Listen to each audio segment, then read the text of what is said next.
And today we have Don't Breathe 2. So, I'm not gonna lie, when I first saw the trailers for Don't Breathe 2, I got super excited because I love the first Don't Breathe. I think that it's a great piece of survival horror. I think the cast really brings it together, sells the fear, and just the struggle they're going through, which is funny because it's just a bunch of kids breaking into this guy's house, not knowing that not only is he like an ex-Navy SEAL, but he's also blind as a bat, but he like has super involved hearing now and basically is a walking lethal weapon. And what I loved about the film was that, in my opinion, it did what Quiet Place did, but before Quiet Place did it, unless I got the dates wrong, but it basically like made you think about all the different things that make noise in a situation like that you wouldn't think about, like scratching, creaking, knocking, breathing. Like if you breathed, this guy would be like, "Oh, I hear you," and just like take you out. Anyway, it all worked out. It made for a very like white knuckle, very like just horror survival, like a great film, and it was shot well, and one of the producers on it was Sam Raimi, Evil Dead, which I love. Evil Dead and Evil Dead 2, an Army of Darkness, and anything Evil Dead, quite frankly. So going into this, I was pretty excited. I was curious to see how they would do it. However, when the trailer also premiered, it gave me one big moment of pause of both concern, and I just became very heavy speculation going into this. I'll discuss that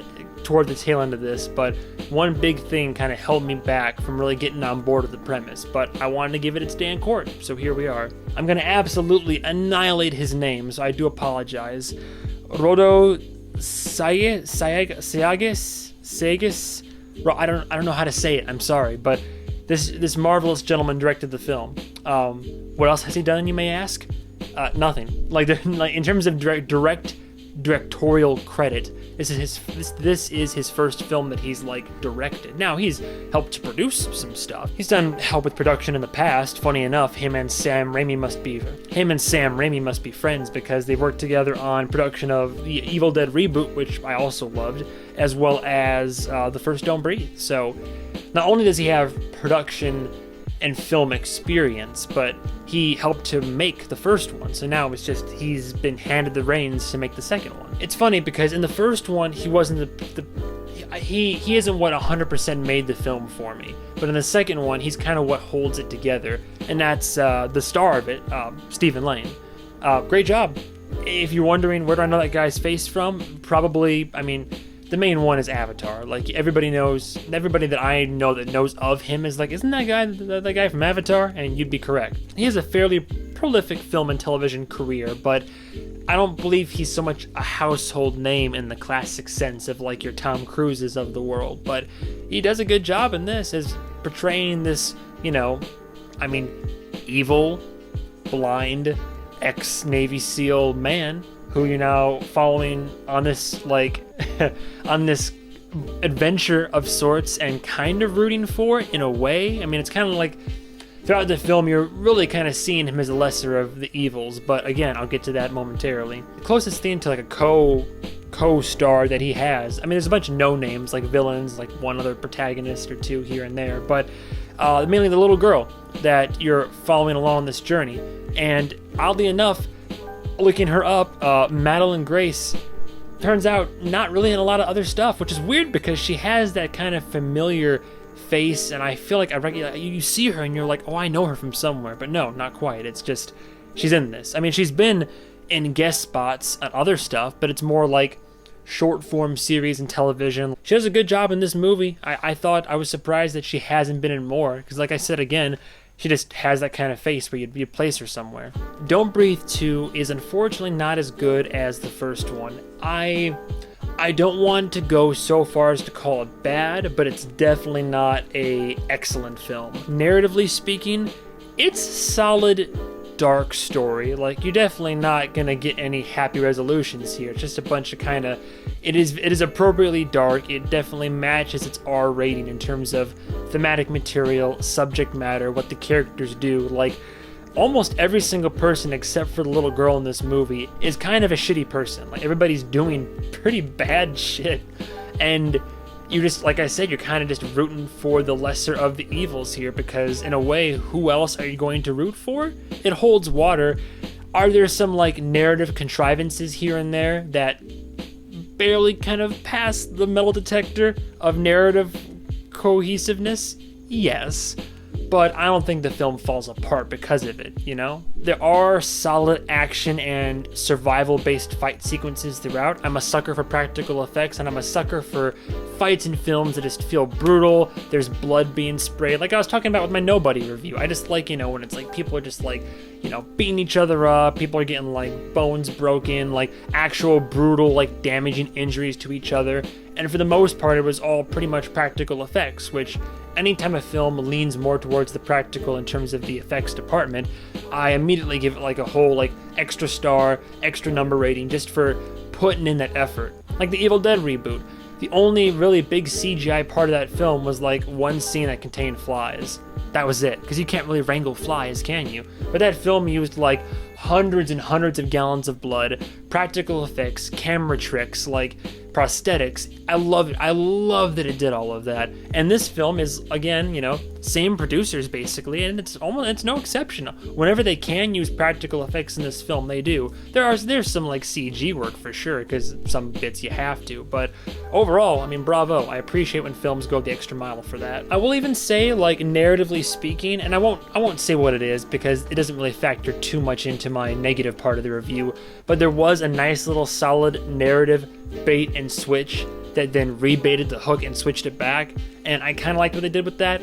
It both like threw me for a loop and then put me back on the loop, and it was just a little narrative thing that I appreciate, where I didn't see it coming entirely. So, you know, I appreciate that. Unfortunately, we're getting into the negatives now, and I guess I don't know if I have more negatives than the first one or not, but as I said, not as good as the first one. The biggest detracting factor for me for Don't Breathe 2 is that the first Don't Breathe is survival horror, period. And I love a good survival horror.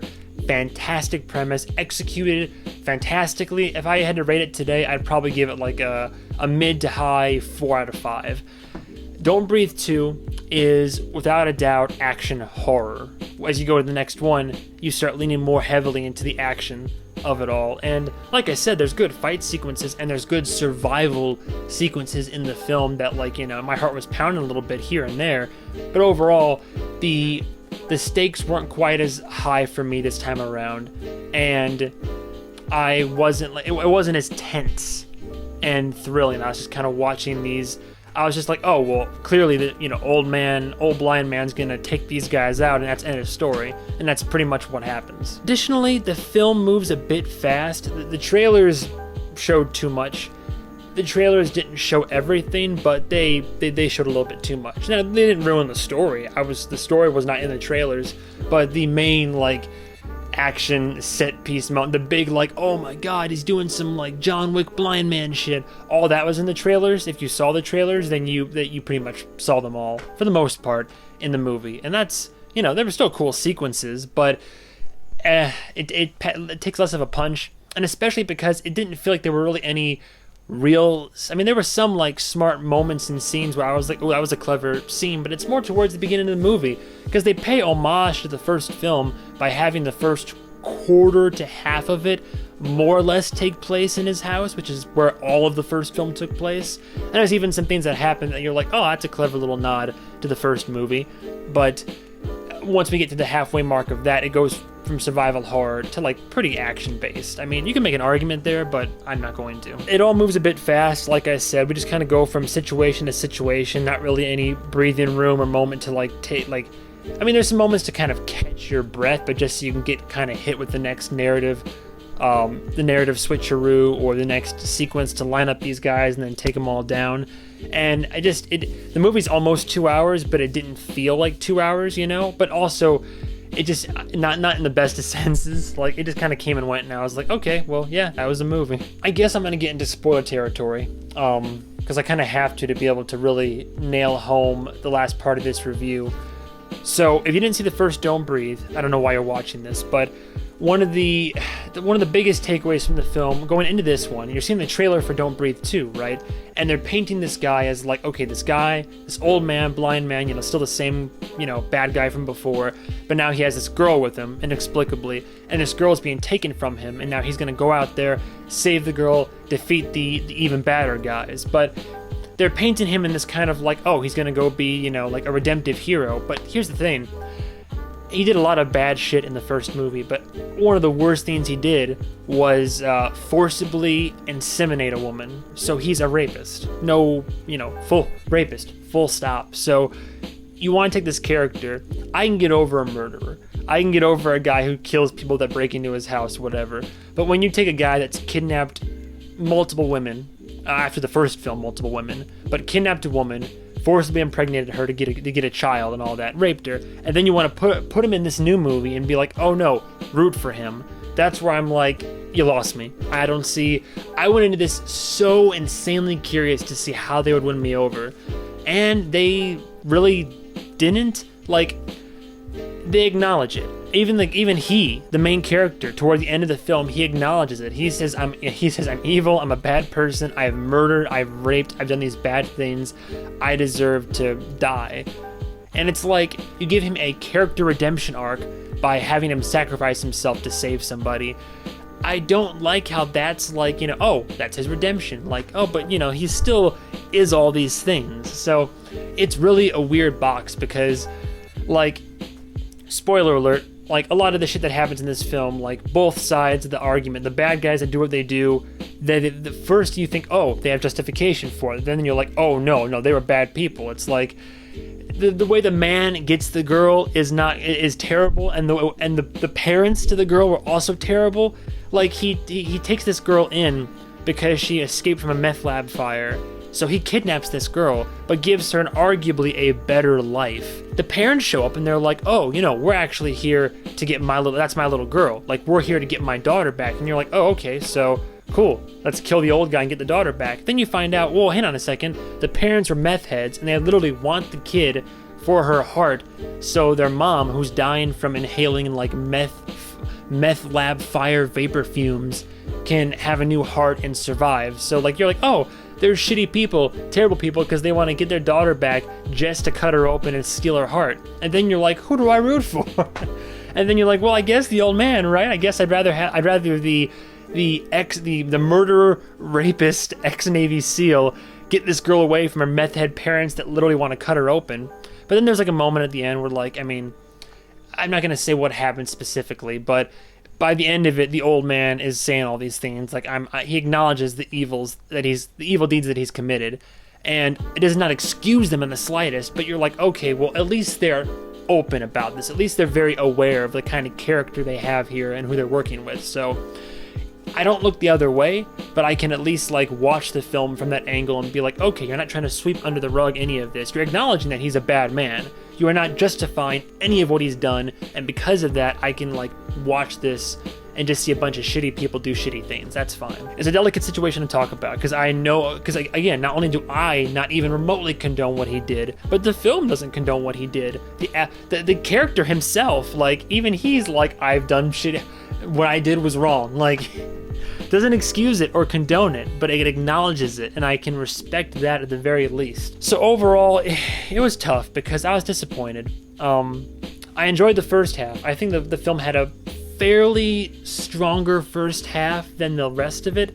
Not as good as Don't Breathe 1. If you want to get a good experience, watch the first one and leave it at that. I'm not saying don't watch this. I'm just saying this one, you don't need to see it in theaters. Don't Breathe 1, if you can see that in theaters any way you can, totally do it because it's fucking great in theaters. But Don't Breathe 2, rent it. I mean, I probably will still buy it just to support that franchise. I don't know if it'll be a franchise, but I want to support the people that made this film because I like what they do. Don't Breathe 2, I give it a solid like high 3 out of 5. Like, it's just above. It's definitely above average for sure. Again, was it fantastic? No. But was it even great? I don't know if I would say it was great. It was definitely good. But I would just put it at like good above average. Like, again, rent it, maybe don't go see it in theaters. I mean, heaven knows when I went with the franchise, there was like only one other like, there was like a family in there with a little kid, and that was definitely not a good movie to bring a kid to. I'll leave it at that. But yeah, I mean, that's all there is to it. I don't have a whole lot to say about Don't Breathe 2. I was worried that it was going to kind of flop, and it didn't. It didn't flop, but it also didn't fly, and I'm a little bit disheartened by that. But, you know, watch and be the judge for yourself. Check it out, give it a go. I'm not crazy about it, but stay tuned for the next movie review that I do. And goodbye, travelers.